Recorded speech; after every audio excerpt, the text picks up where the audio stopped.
Salut tout le monde, j'espère que vous allez bien. On se retrouve aujourd'hui dans ma salle de bain. Ici, je vais devoir venir fixer le lavabo ou la vasque, ça dépend un petit peu comment vous appelez ça. Et là, j'en suis à l'étape de fixer les petits robinets ici d'arrivée d'eau. Alors la culasse, elle est reprise à 4 cm de profondeur, donc il y a une cloison qui était faite devant les culasses. Et donc je dois aller récupérer les culasses qui sont à 4 cm de profondeur. L'idée, c'est vraiment d'arriver à un raccord qui arrive à fleur de la faïence, pour ensuite venir fixer ce petit type de robinet. Je vous mets tous les liens en description de tout ce dont je vais parler aujourd'hui.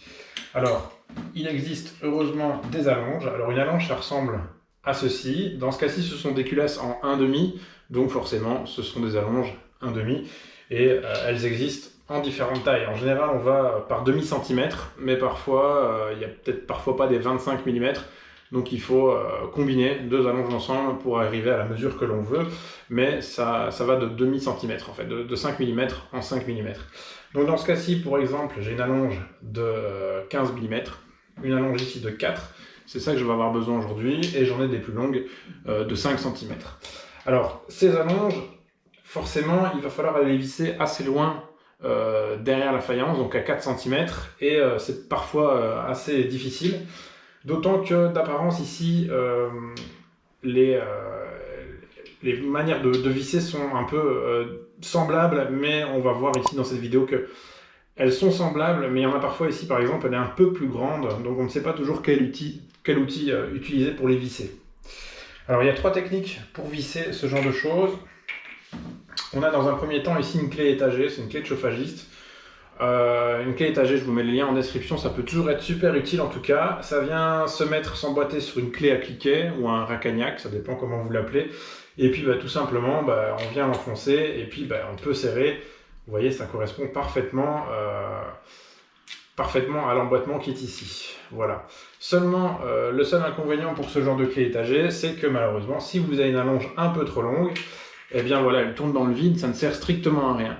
Donc deuxième méthode pour ça, c'est la clé scipan, tout simplement. Alors ici, c'est une clé scipan de 12 mm, et ici, on voit que pour celle de 50, le modèle que j'ai acheté, vous voyez que la clé scipan de 12 mm fonctionne très bien.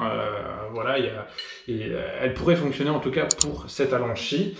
À savoir que les clés scipan, à partir de 10 mm, c'est très compliqué de les trouver en grande surface de bricolage. Donc je vous conseille, si vous avez ce genre de travaux à faire, d'en commander sur internet des 12 mm, voire 14 mm pour être sûr de bien avoir ce qu'il faut. Dans mon cas, malheureusement, voilà, sur mon allonge de 40 mm, eh bien, la clé étagée, elle passe pas, donc elle sert à rien. Et ici, on voit que ma clé scipan de 12 mm, eh bien voilà, pas de chance, ça ne sert à rien. Donc, je suis un peu coincé. Alors, il y a une autre méthode qui est complètement bricolo, on va dire. Et l'autre méthode, c'est tout simplement ça. J'ai pris une tige filetée de 10 mm avec 4 boulons, forcément pour du 10 mm. Et j'ai appliqué la technique du contre-écrou. J'avais fait une vidéo là-dessus, donc vous pouvez la voir. Pareil, c'est en description ou dans l'espace commentaire. Et donc cette technique de contre-écrou va me permettre de verrouiller totalement ici 2 paires d'écrous.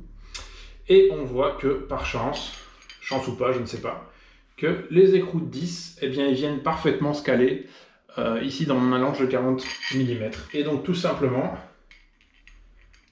je vais pouvoir faire le vissage sans souci en venant avec une clé plate tout simplement, venir faire mon serrage. L'autre bouchon, l'autre écrou boulon, je ne sais plus exactement la différence, mais l'autre ici ne va pas tourner évidemment puisqu'il y a la technique du contre-écrou qui est faite. Et donc je vais pouvoir y aller tout simplement par serrage avec la clé plate. On va le faire ensemble si vous voulez. Alors ce que j'utilise moi pour mes raccords et pour l'étanchéité, c'est de la Lactite 55. C'est un peu comme du fil dentaire. Voilà, et ça marche très bien. C'est aussi efficace que du joint de filasse par exemple. Évidemment, on enroule d'une bonne dizaine voire quinzaine de tours autour du filetage, dans le bon sens, forcément, il faut qu'il se serre lors du serrage et pas qu'il se desserre forcément. Donc on le met dans le bon sens.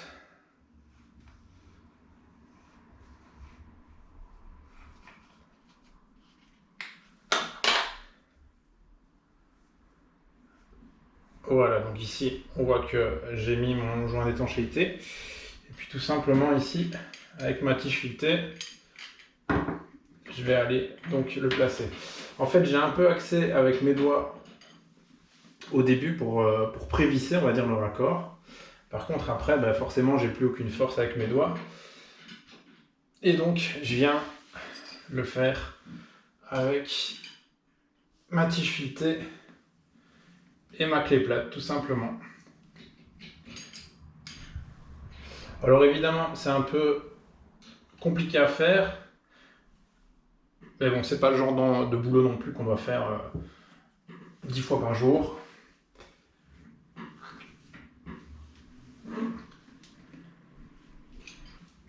Donc comme vous le voyez ici par serrage, tout simplement, je vais pouvoir visser mon allonge avec cette toute simple technique. J'espère que cette vidéo vous aura plu. Moi, je vais continuer à serrer. Forcément, c'est pas aussi évident de serrer avec ceci qu'avec cela. Je vous mets tous les liens pour avoir ce genre d'outils. Mais là, voilà, dans l'immédiat, j'avais besoin de pouvoir les serrer aujourd'hui, donc j'ai pas eu le choix que d'utiliser cette méthode. N'hésitez pas à mettre un petit pouce vers le haut, à vous abonner si vous voulez, et je vous dis à bientôt pour une autre vidéo. Salut!